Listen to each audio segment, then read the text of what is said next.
துலா ராசியில் பிறந்தவர்களுக்கு இந்த வாரம் யோகமான ஒரு வாரம், சந்தோஷமான ஒரு வாரம். நினச்சதை சாதிக்க முடியும். அதுவும் திருமண வயதில் இருக்கும் அன்பர்களுக்கு ஒரு குதூகலமான ஒரு வாரம். ஆமாம், கல்யாணம் கூடி மிக விரைவில் நடக்க போகுது அப்படின்னு சொன்னால் சந்தோஷம் தானேங்க.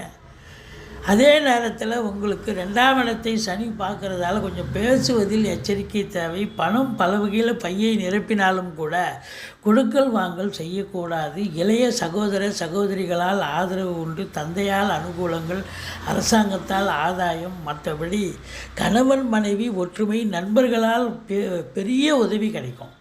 மற்றபடி உங்களை பொறுத்தவரையிலையும் குலதெய்வத்தின் பிளெஸ்ஸிங் தாங்க உங்களுக்கு இந்த வாரம் ரொம்ப பெரிய லெவலில் உங்களை தூக்கி விட போகுது. ஆன்மீகத்தில் அதிக நாட்டம் இருக்கும். சாதிக்கக்கூடிய ஒரு வாரம். மொத்தத்தில் குடும்பத்தில் சண்டை சச்சரவு வரலாம், ஆனால் கணவன் மனைவிக்குள்ள கருத்து வேறுபாடு இல்லாமல் சந்தோஷமாக இருக்கும்.